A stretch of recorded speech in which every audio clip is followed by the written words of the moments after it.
I'm sorry, it's just said it's recording. I am not firing on all cylinders, but I promise you I will be well behaved this morning, and hopefully you can get over the fact that I sound a bit like a man. Morning, Jessica Ward. So do say hello if you can see me. It's a quiet one this morning. Morning, Danny. I'll keep an eye on all your comments. So do say hello. Let me know where you're watching from as well. I know where you three are watching from. Um, but any problem areas, we always like to know where they are. I'm going to be talking. Morning, Louise. I'm going to be talking this morning about. Let's fix my hair. About ADHD, and that right there was an introduction to ADHD. Um, so if you want to learn more about ADHD, or you know someone who wants to learn more about ADHD, tag them now or just watch, share this video. Hi, Louise from Liverpool. I do like Liverpool. I've actually only been there once.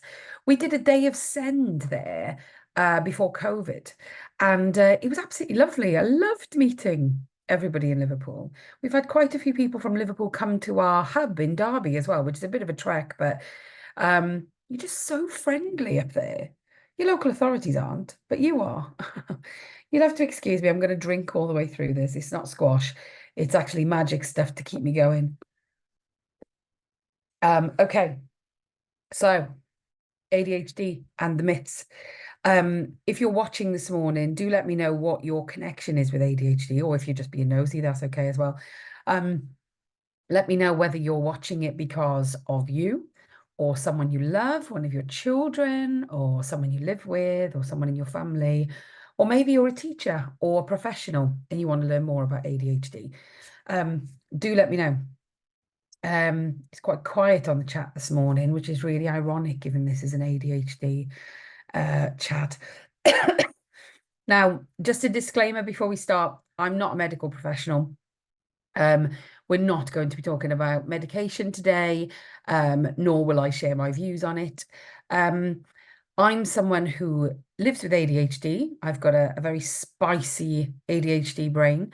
And I'm also a parent of several children with ADHD. And of course, due to the nature of my work, I work with people with ADHD every single day. And also, I'm involved in supporting parents and professionals of children with ADHD. So kind of immersed in the world of the spiciness. Morning, Caroline from Hale, Cheshire. Oh, your son has got ADHD and you're recognizing the signs that you might have it too. And I think that's a lot of, it seems to be a lot of the reason. I don't even know where I'm making sense here this morning. It seems to be a common reason, put it that way, that so many of us adults recognize the signs in ourselves, because I often said with my kids with the ADHD side of things, well, that's just normal. That's how I am. That's normal. And it is normal, by the way. It is absolutely normal. All the signs of ADHD are very, very normal. Um, I wouldn't say that I am abnormal. I like to say I'm spicy, but I think that everybody is different anyway. And this is just my little bit of bringing a bit of difference to the world and a bit of spiciness. So, Danny says the son is recently diagnosed autistic and ADHD inattentive. And my husband has joined the chat to say my wife has ADHD. Yeah, I mean, I don't know how it took so long to for anybody to realize, really. Strangely enough, when I did get my diagnosis, so many people went, "Yeah, figures, yeah." So it wasn't a surprise. But what I thought I'd do is share a little bit about my journey, because I think you'll probably recognize signs maybe in yourself, those you love, your children. So in terms of my journey, I had an absolutely brilliant childhood, filled with dopamine, living my best life in the Welsh valleys. Now, there's a bone of contention here, okay? English people think I sound Welsh. Welsh people laugh at that and say they cannot hear any Welsh in my accent at all. I am open to your views, opinions, but I am originally from the Welsh Valleys, where I was born and raised, and I'm very, very proud of that. But anyway, moving on. I was absolutely obsessed with two things in my childhood. Sports. So if any of my friends are watching, they're going to recognize this. They're going to go, yes, this is absolutely Chrissa. Sports and singing. I was absolutely obsessed with both. Um, and I still absolutely love singing. I don't do it enough. Um, but anyway, sport and singing, they were my things. And I pushed myself because I practiced all the time, all the time, before school, in school, lunchtime, break time, after school. All I would ever do was sports or singing. And it's strange because my husband absolutely loves films. And he will often say to me, oh, do you remember watching this as a child? And I'm like, no, I don't remember watching the TV that much. I was out on my bike from about 7:30 in the morning, getting my dopamine hit before I had to get on the school bus and go to school. And that was from a really young age. I was constantly out, constantly just immersed in the world of movement, whether that was my vocal movement or my physical movement. And because of the level of practice that I had, and there wasn't a day of the week that I didn't have practice in something, it pushed me to be absolutely brilliant at both. And I was a very, very high achiever in both areas. Um, like I say, every night was taken up with one or the other. And I was in a choir, I was a lead vocalist. I made an album at a very young age. So I was about age 11 when I was selected to perform on an album by this amazing musical team, Alison and Trish. And I honestly just lived my life to the fullest. I was so energetic, so competitive, but actually more competitive within myself. I wanted to better myself. My dad always said, always compete against yourself. Push yourself to be better next time. And I was fiercely loyal to the team I was in. So I was very competitive as a team player, never competitive against my teammates, but incredibly competitive. I just laugh because I remember the crazy stuff I used to do, which I will not divulge in this. But I was energetic, I was competitive, I was in your face. I was like this all the time. But in hockey, netball, football, and I played for the first ladies' league, the first female league in Wales. I was so proud. I played in the first season. So in hockey, netball, football, or musical theatre, and all the singing that I used to do, that in your face energy, competitiveness was applauded. So actually, I never saw myself as different. So I just met my own needs naturally. This came out of my own ADHD assessment because we're trying to work out how did nobody recognize these signs. I was a very, very good girl. I never had detention through school. I don't recall having any substantial punishments. However, I used to wind a lot of people up because I would get good grades, but yet I would do my homework 5 minutes before the lesson. I could often be found just sat in the toilets doing my homework. I mean, does anybody recognize these signs? Okay. I would perform to a very, very high level if everything was at last minute. Um, but yeah, so that sort of described my childhood in a nutshell. My teachers were incredible. So the specific teachers for those subjects, I had the most amazing hockey and netball teachers, particularly in Wales. Absolutely loved them. I idolized them. I really looked up to them. And my music teachers, I can't talk too much about them because I get emotional. I'm starting now. I think it's because I'm not very well. They really understood me. And I think why I get emotional is that there are so many teachers who don't do this. They didn't know anything about ADHD. They just got me. They understood what made me tick and they exploited that in all the best ways and got the best out of me. And I performed at a really high level in all these things.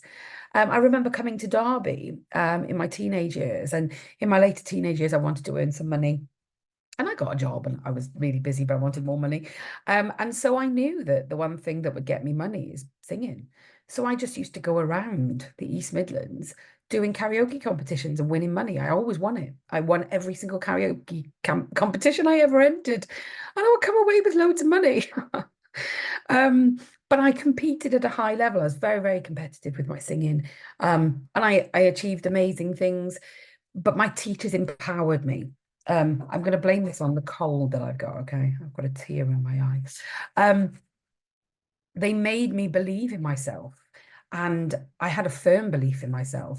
It was absolutely amazing. But those teachers, that's secure. We always talk about secure connections, safe and secure connections.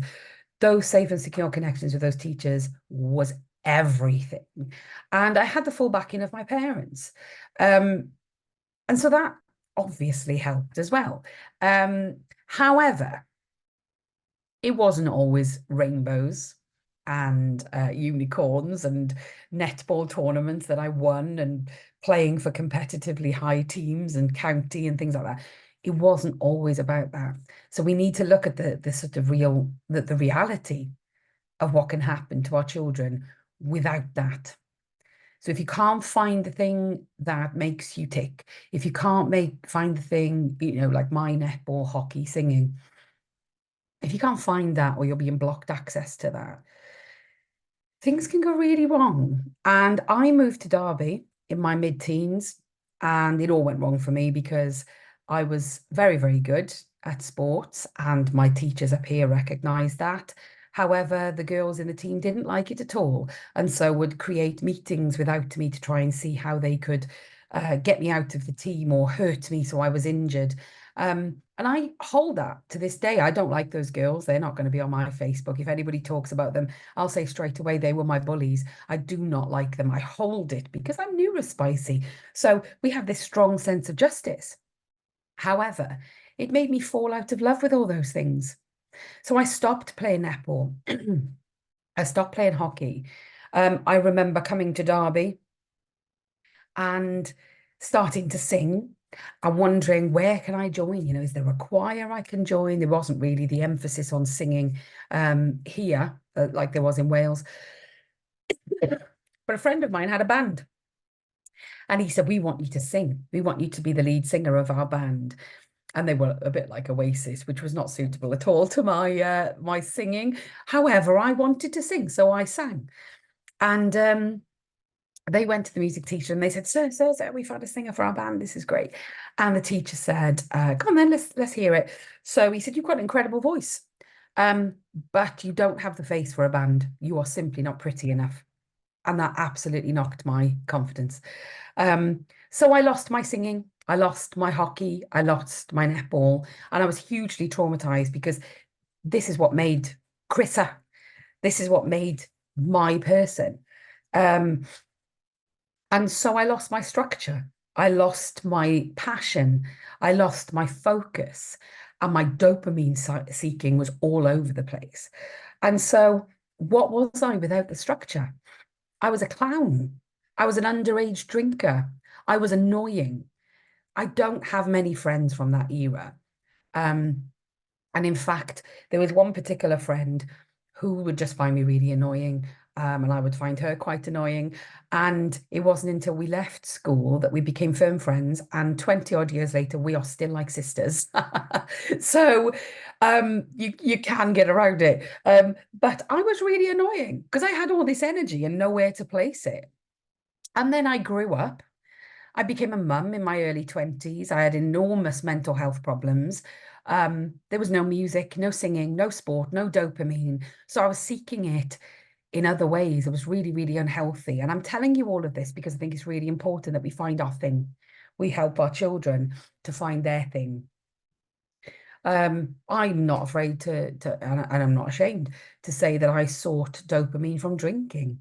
I didn't have a drink problem, although I think a lot of my ADHD people will say that they have a drink problem, but actually it comes from this. But I probably felt at the time that I had a drink problem. I would drive really fast, not at the same time, by the way. I wasn't drinking and driving.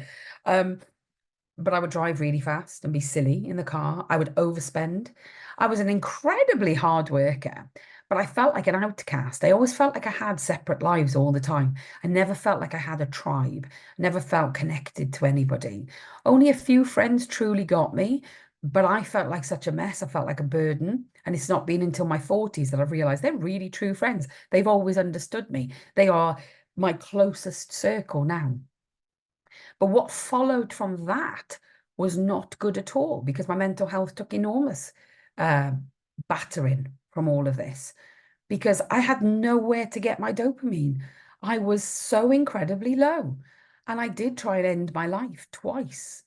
And this is really difficult, to sort of accept as a 40-something-year-old that doesn't feel that way now. And then I found my anchor. And if you watch people like ADHD Love, I absolutely love them, by the way. Do seek them out on TikTok or Instagram or Facebook. They talk about finding an anchor. And I certainly found my anchor in my husband. I hope he's not watching at this point because he's now going to get really egotistical. And I found a really, really good therapist as well. And I worked through my trauma, which was really deep rooted through all the things I've just discussed, really, and not feeling enough once I'd come away from those amazing things that I was achieving. And once I'd done my trauma therapy and noticed that quite a lot of my traits of different things were falling away because they were trauma based, I then decided to seek out an ADHD assessment and bang, age 41, it all made sense. I got my diagnosis of ADHD and all I can say is I wish I'd known sooner. But of course, in the 80s, that wasn't a thing. But we can sort it now for our kids. And this is why I'm explaining my personal journey, because I think there's nothing different between my journey and a child now. It's just that now we have more information, we've got more routes to diagnosis. And I know that there are massive waiting lists, but we know more now. There's so much we can do whilst we wait for an assessment. There's been a huge amount of talk about the TikToks and the reels and stuff, and how they've exploded with ADHD content. I actually love it. So many people poo-poo it and say, it's all fake and there's so many myths. Yeah, you know what? That's going to be the same through life, though, isn't it? We're going to meet doctors that say things that aren't correct. What I do think these reels and TikToks are, though, are absolutely brilliant talking points. So, if you see a reel and it says something like, oh, I walked into a room and I can't remember why I've come in here, I've probably got ADHD. Yeah, it takes a little bit more than that, but you can certainly look at that and bring it into the wider picture for yourself. It's a talking point. It can also be really validating because when I got my diagnosis, I knew quite a lot about ADHD. I'd studied quite a bit of it as part of my master's degree, and but I hadn't studied a lot of the stuff that we see in reality. So the stuff that is coming out in TikToks and Reels. So I actually found it very validating. I felt as though I'd found a tribe. I felt as though there were others that understood. And after a lifetime of feeling like an outsider in my own life, this is really, really blooming validating. It's really good news. It's really good news. So there's also a lot of talk about people who self-diagnose. And people say, oh, there are too many people self-diagnosing. Oh, so what? So what? If they connect with it, so what? Particularly as we need to remember, because there's this sort of ableist community who say things like, oh, yeah, she's just got a diagnosis of that so she can get more money. What money? When you self-diagnose, you don't get any money. You don't get any help. You don't get a medication. When you self-diagnose, you get validation. It's about understanding your identity. And those people who self-diagnose finally understand themselves. They finally feel like they're part of a community where they exist and where they matter. So please don't knock a self-diagnosis. The thing is, we need to remember as well with the whole sort of like financial benefits and stuff, it's really damn hard to get DLA or PIP. It's really hard. I have seen some really extreme complex cases that have been knocked back. It's really, really hard. So if anybody here, I'm sure that, if you're on our page, you're not one of those anyway, But if you hear people say that, you know, show them this video. And like I say, by self-diagnosing, you don't get meds. You've got to have a clinical diagnosis to get meds. And we're not going to talk about meds today, not really. So I'm going to explore anyway. So that was my story, and I hope that that helps and gives a bit of hope. In terms of my diagnosis, I did go private because of my journey, because of, you know, if you've heard about how Sunshine Support was set up, I don't particularly trust the diagnostic process within the NHS, sadly, for neurodevelopmental stuff. So I did go private for myself. However, there are other ways. But again, I'm not going to go through all of that today. That's not what this is about. And it is really tricky to find diagnostic people. So it's not something I'm going to sit here and say, I recommend these people. But I'm going to explore today some myths, because if I'm completely honest, these myths prevented me from ever thinking I had ADHD. They prevented me from seeking out a diagnosis earlier. They prevented me from understanding myself. And I think they prevent us as adults from doing the same. And they also prevent us from being able to get support for our children. So, myth. ADHD isn't real. Yeah, it is. Trust me, I live with it. There are some brilliant bits, but there's some really challenging bits as well. It's also in the DSM. And as with sort of most psychiatric conditions or presentations, it's really difficult to diagnose in many ways because there's no X-ray or blood test, but there are diagnostic tools. And if they're used by trained and experienced diagnosticians, sorry, my teeth nearly fell out then actually ADHD is one of the most solid psychiatry-based diagnoses that you can get. So in terms of diagnostic tools, I think it's really, really important that clinicians don't rely on observations only. They don't rely on just reading about the presentation, whether that's from a variety of different sources. There are things like the QB test, you know, that should be used in conjunction with other things.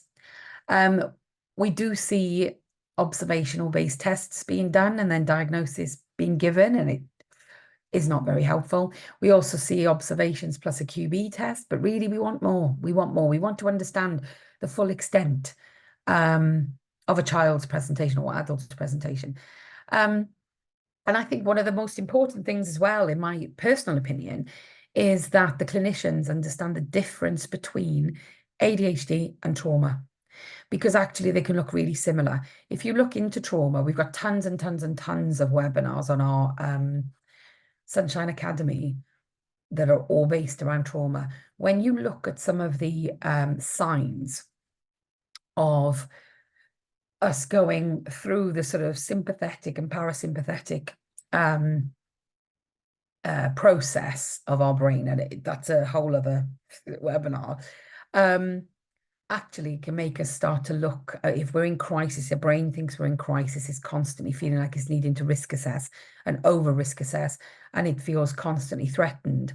The signs and symptoms can look very much like autism or ADHD or both. So I always say look at trauma as well, and make sure that your clinicians understand the differences. We've got webinars on our Sunshine Academy by the amazing Dr. Janina Fisher, who is world renowned for her trauma expertise. But we also have webinars on there from Dr. Judy Eaton, Kathy Long, who really do an awful lot of work within autism, ADHD, PDA, trauma. There's so many overlaps. It's really, really difficult to unpick. I'm not an expert in this area. It's something I'm really fascinated by. One of my hyper focuses. So another myth, ADHD is a new thing and we didn't have it in my day. Oh, we walked amongst you decades ago. It was actually described by scientists back in the early 1900s. I think it was something like 1902. 1902. It was first described when they were talking about children with this sort of very unusual in their opinion, emotional dysregulation that they just couldn't get behind. But these children were not impaired in any other way. And of course, it created research, and there's been research ever since. And so there is tons of research about ADHD now. So do have a look for that. Another myth is ADHD is the result of bad parenting. Oh, no, no, no, no, no, no. Now I'm going to completely approach this head on. There are neglectful parents out there, okay? There are abusive parents out there. I am not an idiot. I know this exists. I know that we're here to empower parents and, say, yeah, go you. But I also appreciate that we're not all the same. And some people do neglect their children. And in those situations, when I talk to social workers and they're talking to me about these sort of neglectful parents and abusive parents, I always say to them, so what unmet needs do they have? Have they grown up in an education, health and care society where they were neglected? And so there's a bit of a cycle. So we can't shy away from the fact that neglectful parenting does happen. However, what you'll often see in children who have been abused or neglected is, or similar to that, is a trauma response. And this is why it can look quite similar. Quite often children may have developed developmental trauma, where, oh my goodness, that's a massive topic. Again, we have webinars on developmental trauma on our Sunshine Academy if anybody wanted to watch or learn more about that. Do comment and specifically say, I want more information on developmental trauma, and the team will give you some links in the comments. But there's a huge overlap of symptoms. I'm not an expert in this area, but even if you just did a quick Google, you'll see there was a huge overlap in symptoms. And this is why we need clinicians to understand the difference. So another myth, ADHD is just an excuse for naughty children. It always makes me laugh. I don't think, through all the research I've done, through the work that I do daily, I don't actually think there's anything, I don't think a naughty child exists. I think it's children who have unmet needs. And that's just personal opinion, one that I share with a lot of people I know. But I've already said I wasn't a naughty child. If you speak to any of my teachers, they loved me. They absolutely loved me. Well, I think they did. They made me feel like I did. I still have a lot of my old teachers on my Facebook page. I had this really strong connection with them. And I have real fond memories. I don't have negative, well, I have one negative experience from when I was about 7. Other than that, everything else is really positive. But one of my children, I suspected that she had ADHD. I raised her in a way, or I'm continuing to raise her in a way that is very supportive for a child with ADHD. I don't ever think to myself, this child has ADHD, I'm going to parent her in this way. She's just quite similar to me in many ways. So I know how I would have responded to things. And so I just parent her in the way that she needs to be parented. But I thought, well, I wonder if we can start to have these conversations with school. So I asked a teacher, have you noticed that, she struggles to concentrate? Yes, yes, yes, we've noticed that. Okay. But she's brilliant. Oh, no, I know she's brilliant. I didn't say anything about her cognitive abilities. Fine. Have you noticed that she's really empathetic? Oh, yeah, she's definitely our pet, our teacher's pet. She does. In fact, one teacher said to me, I'm really disappointed to lose her to the next year group next year because she's like my PA. She's just so helpful. She's incredible, so empathetic. And I said, have you ever considered she might have ADHD? And she went, oh, no, no, no, she's not naughty. So, and that is a young teacher now. So we've still got a lot of work to do, haven't we? In sort of understanding that ADHDers aren't naughty. What us ADHDers can experience, of course, is a lot of emotional dysregulation. And couple that with our executive function impairments, which we can have lots, particularly when we're dysregulated, you've got yourself a child or an adult that maybe is struggling because, you've got all these things going on. And so it can be really difficult to communicate your needs and what you're struggling with. Maybe impulse control is impaired. Maybe they're struggling planning or reaching the goals that they've achieved the week before. Maybe they've got task paralysis. In fact, let's quickly go through executive function. We do have a free download on our website about this. So if you want more information about executive function, pop it in the comments and say, I want something on executive function. And Kat or one of the team will share a link to a free download for you.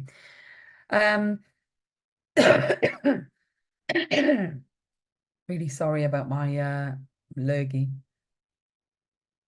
So in terms of executive function, there's 7 main areas. Working memory, we're already said of me. What am I doing? What am I meant to be doing? I've lost where I am. What was I meant to be doing? What did you just say? That sort of thing. Okay. Plus lots more, by the way. I'm just giving some examples. Cognitive flexibility. So how quickly can you adapt to your surroundings? How do you switch from task to task? Now, me, I bulk my tasks together. If I feel that they flow better. So I design my work so that one task flows into another, so I don't feel the stress of that switching. But children often don't get afforded this, do they? Because particularly if they're in a senior school and they go from class to class, you know, how do we help them to make that transition from class to class? How do they start a task? How do they end a task? A lot of children need help with understanding about how to start and end a task. We've all seen those children that really struggle. You know, they might be really into something, and if you've got ADHD, you can really hyper focus. I get quite aggressive if somebody, not aggressive as in like attacking someone, but I get quite cross if somebody interrupts me in the moment of hyper focus. So if I have gone down a rabbit hole and I am really, really content and I am doing my work, and it's often my work actually, because I one of my special interests is send, which really helps. But if I go down a bit of a rabbit hole, and I am hyper focusing on something, and somebody says, "Can you just?" Oh dear. Oh, good luck to them. But if we think about our children, so many children are called rigid when actually it's an executive function impairment. So many children have this particular executive function impairment of being quite rigid in the way that, or they find it quite difficult to switch from task to task. And so people automatically assume they're autistic. It's not, it's an executive function impairment.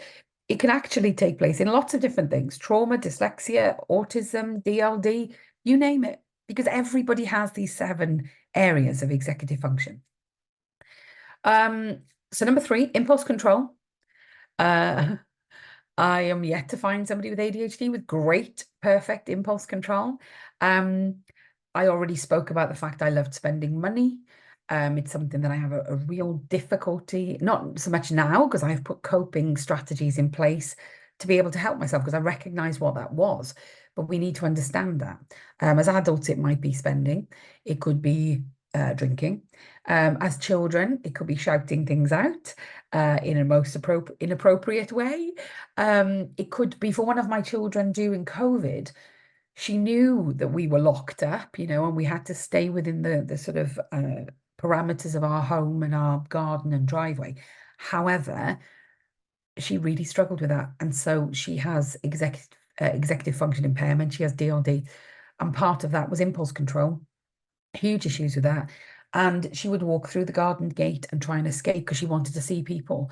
And so you could hear her say to herself, bless her, she's only about 5 at the time, and she would say, "Don't walk through the garden gate. Don't walk through the gate. Don't walk through the gate." She would walk through the gate, chanting this to herself, trying to talk herself out of it. And more often than not, we would catch her. But there were some times when we didn't catch her. And then she was known as a runner. But I don't think she was a runner. It was more impulse control. So it's really important we understand that impulse control. Self-monitoring. This is something that I see a huge deficit in a lot of people, adults and children, reflecting on you and the impact you're making in the moment on those around you, on your environment. How many of us have children where they cannot stand noise but yet they are the noisiest children we know. That's that. But also we see it in adults, particularly in the workplace. I'm sure that you've all worked with someone where you're like, why is that person doing that? Do they not understand the impact on others? No, they probably don't see it. This is part of their self-monitoring.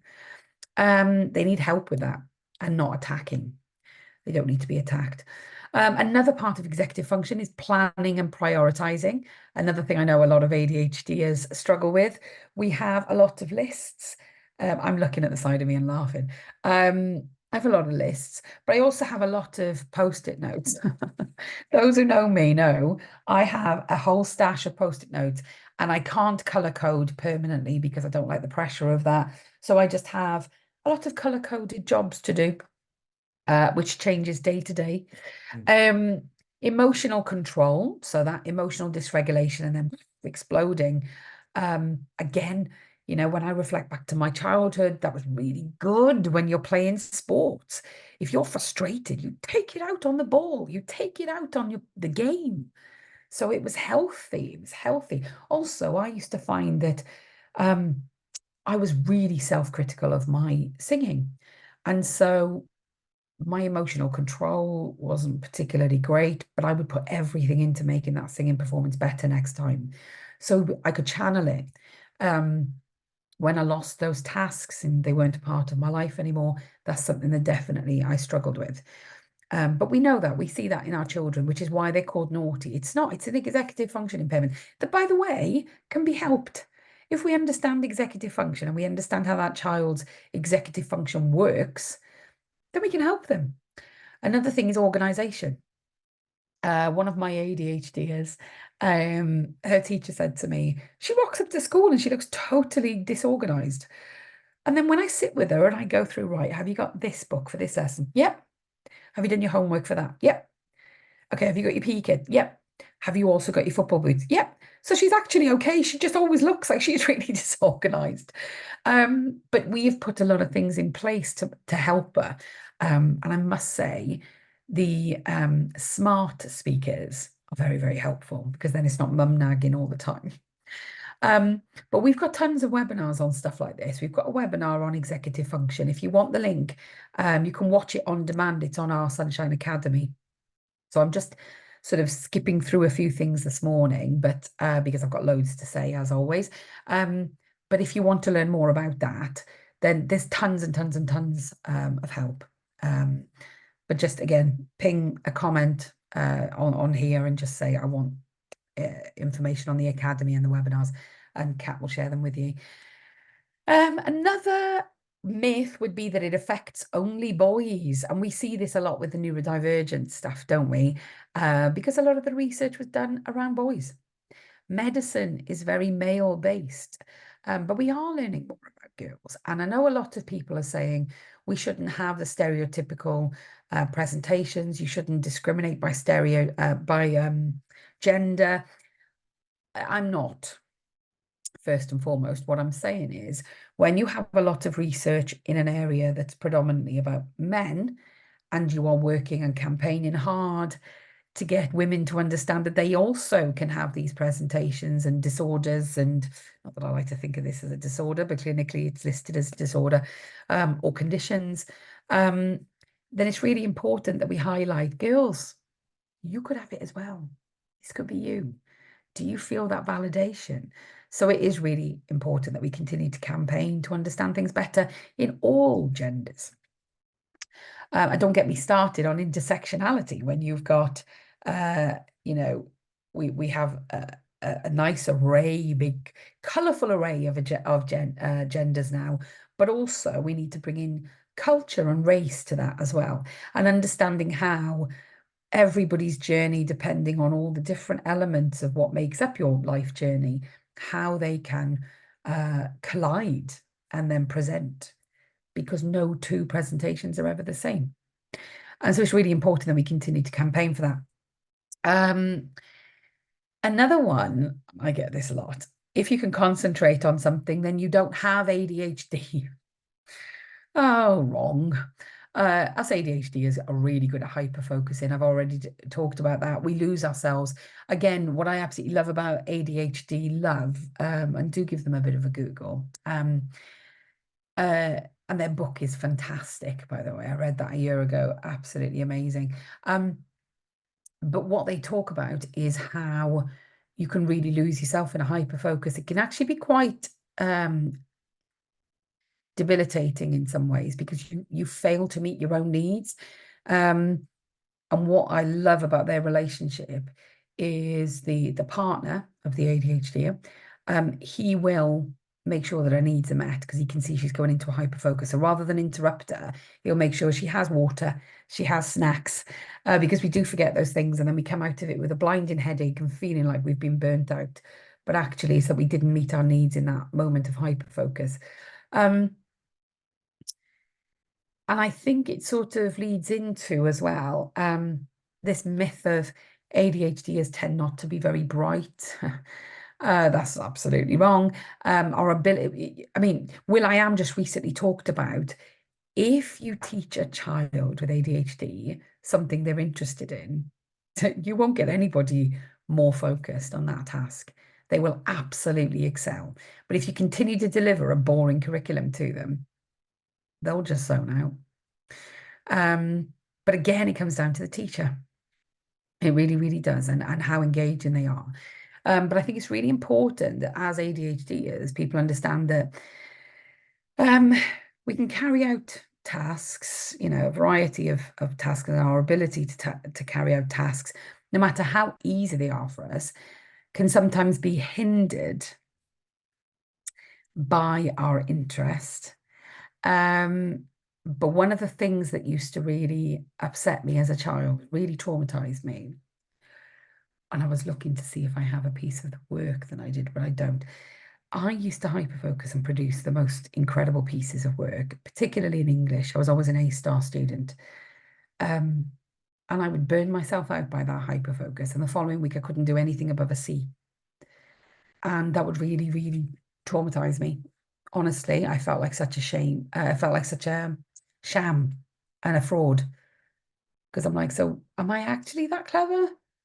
Or am I really stupid? Because last week I was getting A stars. And my teacher keeps saying, you carry on like that, you're going to get an A star in your GCSE. Great, great, great. But actually, then this week, I'm only capable of a C. In fact, I'm barely able to write anything at all because I put so much effort into what happened last week. And I think that's one of the things that really hinders us is our hyperfocus, because our hyperfocus can be incredible for that thing, but we then need a break. I'm not saying this is easy to manage. I'm just giving you the raw facts. It's really, really hard to continue to keep performing to that standard. And so I think, linking those two things was really important for me today. Another thing, so I'm talking about hyperfocus. Another myth is that ADHD is a deficit of attention and focus. It's really not. In fact, I think we have too much of it and we get overwhelmed by where to place it. It can be really debilitating. It can lead to task paralysis. It can lead to paralysis. You just feel like an absolute failure. You don't know where best to place your attention and your focus. So you could end up just laying there and feeling like an absolute failure. Another myth is that ADHD is for kids. I've already spoken about that today. Another myth is that the only way to manage ADHD is through meds. It's not. Again, I'm not going to go into the ins and outs of meds. The things that I studied in my master's, I have spoken about in webinars and been absolutely torn a new one by people who don't agree with me. And as somebody who's really empathetic and very, very keen to deliver the truth and the facts to you, whilst that's been delivered as a fact to me, and I've seen the research for it, and I've seen the papers, and I've seen the nice guidelines and things like that, I'm not about to put myself in a place where I'm going to be shot. So what I would say, though, is a couple of weeks ago, I did a really lovely couple of podcasts with Send Parenting podcast. We shared them lots on our page. It's with Dr. Olivia Kessel. And Olivia is just so lovely. She's so easy to get on with. But she's got a daughter with ADHD. Olivia's a doctor herself. So she seeks out better ways to get that dopamine going for our daughter. And a lot of it is down to diet. I'm not saying we fit, don't misquote me in saying we fix neurodivergencies. And we're not into fixing things. We're into coping, surviving, succeeding in a world that's not geared for neurodivergent people. But a lot of what we put in our body absolutely affects the way that our brain functions. So have a look at her Instagram because she has some really brilliant reels on there. And she talks about different things as she sort of cooks for her daughter for breakfast and things. It's worthwhile having a look at. Another myth that we hear every day here at Sunshine is you can't get an EHCP for ADHD. You can. You know, you look back at those executive functions and you can see how debilitating it can be. It can really be. You know, you throw the sensory processing in there. You throw in there anxiety, which naturally we have. More than anxiety, you know, anxiety is very much a physical response to an emotional feeling. But you throw in there depression, you know, all the things that I was talking about earlier. It's really important that our children get the support. You don't need to be fobbed off. Obviously, we've got tons and tons and tons of information on EHCPs. We've got our fabulous day coming up on Thursday, where we're going to be talking all day about sensory processing, speech and language. These are all things that ADHDers need help with, by the way, no matter how well you think they're communicating, speech and language therapy is vital. So we're going to be talking about OT, sensory processing, speech and language. We're going to be looking at reports and how they're broken down and how we sort of understand the jargon that's in reports.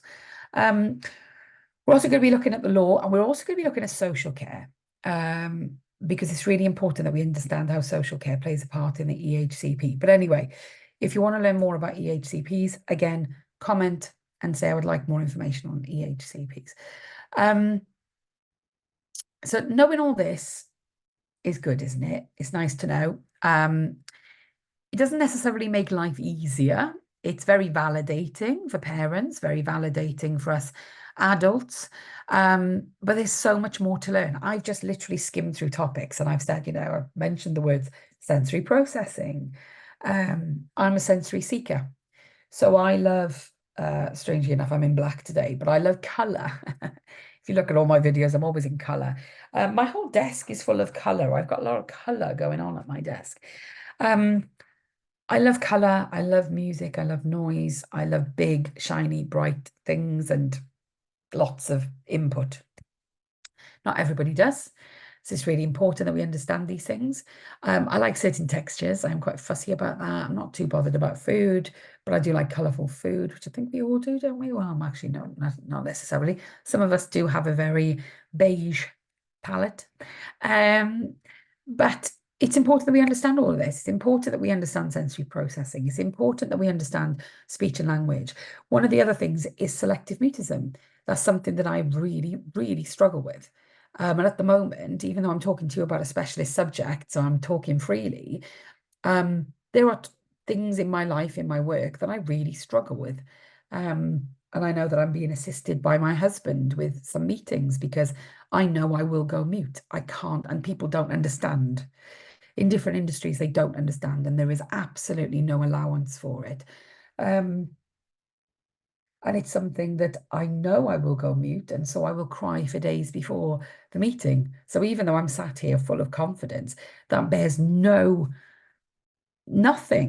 on the selective mutism or situational mutism. We need to be looking at emotional dysregulation. How can that look? It looks different in every child, in every human, in every adult. Depression, anxiety, like I say, sensory and how that impacts anxiety, sensory and how that impacts depression, self-harm. There are so many physical ailments as well, you know, and I think it's really important that we understand there are links to other physical ailments. But yeah, it's really, really important we look at that. I think it's really important that we don't just learn about one thing. We have to learn about everything. And yeah, yeah, okay, that is the send parenting tax, isn't it? That we have to do more. We have to learn more. We have to do more. But I'm telling you, it will benefit your kids, because they will love the fact that you get them. It'll make your relationship better. It will make your relationship feel more safe, more secure. And also it will cut you some slack, because I think quite a lot of the time we sort of see aggression from our children and meet it with aggression, no matter how we work hard to not do that. But actually understanding what they're going through will help that. But it does take more than a course on ADHD, because there's so many, it's multifaceted, and I think that we need to learn more to do justice to ourselves and also to our children. So I'm going to come to the comments now. Liz says, do you have anything more on the speech and language needs and why someone who appears to communicate well might still need it? Oh, Liz, I mean, you could have written this question. I don't know whether you're just a fake name and you're one of my teammates. We have this exact webinar on Thursday. I absolutely kid you not. So Libby Hill is going to be doing a 1.5 hour webinar on Thursday on our day of send. And the title of her webinar is, My Child Can Communicate Fine, so why do they need a speech and language therapist? We're going to be talking about this for an hour and a half with an award-winning speech and language therapist. So do come along to that. If you can't make the live one, it's okay, because if you're signed up to the academy, you get the recording and all of the bits and bobs that come with it, like the slides. Sorry, somebody just popped up on my window there. Can you send a link to the Send Parenting podcast? Yes, absolutely. Or if you go on to Instagram and just type in Send Parenting podcast, it's this really cute little circle with like a peachy color and a bluey color. And you'll see my face on the reels, because I've done quite a lot of work with them just recently. So have a look at that. Rachel says the lockdown thing, my PDA child was the same with the whole, like, I cannot cope with lockdown. I need to do the opposite of lockdown. Let me see. Lots of people asking for information on executive function. Brilliant. We're here for that. How do you put it over to the school? This is hard work, because it depends on the school. Some schools are really receptive. Like, I went into my daughter's, one of my children's school just recently and said, she's got ADHD. She has developmental trauma because she's a SEND sibling. And sadly, she's gone through quite a lot. And so she struggles with certain areas. The Senko was amazing. Right then, what are you thinking? Do you reckon EHCP? And I said, no. I don't think she's going to need that. Let's explore some other things first. And I'm happy with exploring other things, because I don't think she needs that. And he said, okay, let's look at some stuff we can do. He read off a list of stuff that he just thought would be really beneficial for her, and then designed this incredible pupil passport that she's now involved in keeping up to date and having input in. So it depends on the school, because that's her school now. When I went to her primary school, they were the ones who said, but she's not naughty. So no, and it's benefiting us. Her empathy right now is benefiting us, because she's doing tons for us as teachers. So it's really frustrating. What we do have, we've got all these amazing resources on our website. We do have ADHD ones. So I don't know whether you can download one and put them, take them into your meetings with you and say, it's not me that says this, it's this blooming organization, Sunshine Support. Blame us. We've got all the we've got everything on there. There's only so many that I've got here, because I end up giving them out to people. But we've got some really good ADHD ones on the website, and we've got neurodivergent burnout, signs of anxiety. We've got also, honestly, there are hundreds. We spend most of our time designing these things. So have a look at them. The best thing is, if you've got a really receptive Senko, have a chat to them and say, look, I'm sure you understand about ADHD. What could we be doing to better understand my child and make their learning experience a better one? A really good webinar, actually, it's just come to my brain. A really good webinar that we've got on the Sunshine Academy talks about how to create better relationships between home and school. That is a really good starting point if you have a school that's a little bit difficult to get on with.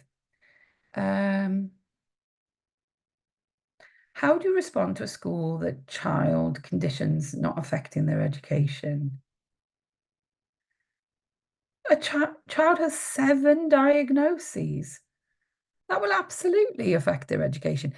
You know, if you think of one of the most mild-ish diagnoses, a cold, hay fever. All right, I have hay fever and it's actually very bad. But let's think about that. Seasonal affects me for a couple of weeks every year. A cold will affect me for a couple of weeks every year. That will still really impact the way that I work. I mean, today I feel impaired because I've got a sore throat. I got a chesty cough thing going on. I feel a bit rubbish. So it affects my performance. So if your child has 7 diagnoses, of course it's going to affect their education, health, and care. If you want any help with that, give us a shout, by the way. For those who sign up as well to the Sunshine Academy, did you know there's a private Facebook group that offers advice and support? If you're signed up, do look for that. You can get details of it within the actual academy itself. The link is in there. Let me see if there are any more questions. We've got a few more minutes. Let me just go back to the top. Sorry, there's loads. Oh, goodness me. Right, okay. Do you have any recommendations on how to get past CAMS? Or get past, sorry, a CAMS referral for ADHD? For my young daughter, they keep blaming her being autistic. I've tried 7 times. Okay, so every area is different. However, in my area, we have several ways of getting diagnostic assessments. So you can go through the community pediatrician team. There's also a clinical psych team. And within the clinical psych team, there are other teams. So there'll be an ADHD team, an autism team, and then there'll be people that sort of work slightly between the two. It's quite varied. But there is this sort of clinical psychology team, which is usually based at the hospital. And then you have CAMS. And every CAMS area commissions slightly differently. Some of them have neurodivergent services. Some of them don't. I was recently contacted by somebody who's quite senior in CAMS who finds their commissioning incredibly discriminatory, which is refreshing to hear. So they're campaigning for that to be changed. It's really difficult without knowing where you live and also understanding the process in your area. But it's worthwhile exploring all those things and also going back to the GP and seeing what they can do. Lauren says, my daughter is really struggling to attend a specialist provision and wants to move to mainstream. Can this ever work? If she doesn't identify with the children at the specialist, would I need her EHCP updating as she would need more help in mainstream? This is definitely a change that we don't see very often. It doesn't mean it can't work, of course. We usually have parents say, my child really, really needs a specialist and they won't give it to me. So it would all need to go through the EHCP process. So it would all need to be raised at annual review. Cohort and understanding being sort of connected to those around you and having representation is really, really important. And there are some brilliant mainstream schools out there with enhanced resource units. There are brilliant mainstream schools out there that are very nurturing and holistic. Careful consideration needs to be done around her presentation, why specialist had been deemed the right provision. I would do a lot of the research before you even start to throw this at the local authority because they will be so pleased that you're saving the money. And it would be really difficult to reverse. If you want to have a chat to one of our advocates about this, we've got an Ask Me Anything event tonight with 2 of our specialist educators. It's taking place at 7 o'clock on our Sunshine Academy. I would ask them, They are really good at this stuff, and they've probably seen this before, whereas I personally haven't. So comment and say, if you want to come along to that, and we'll send you the link to get signed up. So I hope that has helped you this morning. I've been here for about an hour, just rambling on. And I think I need to go and have a coffee to soothe my throat. So if we can help, ping us a message. The comments go quite quickly on these feeds, so sometimes we miss comments. We don't want to offend anyone. Ping us a message. Just send our Facebook page a message, and we will help you. Alternatively, you can book a free call through our website. You can come to our Ask Me Anything event tonight, which is on our Sunshine Academy. So please do comment if you want the link to that. We can share that with you. In terms of what we've got coming up that I think might really interest you, we've obviously got the Ask Me Anything tonight, which is with two of our advocates who are both specialist educators, absolutely phenomenal. We have got our EHCP day this Thursday, which I've already gone through. Again, if you want the link and you want to learn more about EHCPs, then please do comment and we will give you that. On Thursday, no, not on Thursday, I'm lying. On the 4th of April, we've got selective mutism in teens. I've spoken to you about selective mutism already this morning. The approach in teens is very different to the approach in children. So if you want to learn more about that, by all means, come along. And remember, we've got the Dr. Ross Green, the author of this incredible Bible of the Send Parent. Ross is going to be with us on the 9th of April doing a 2-hour webinar.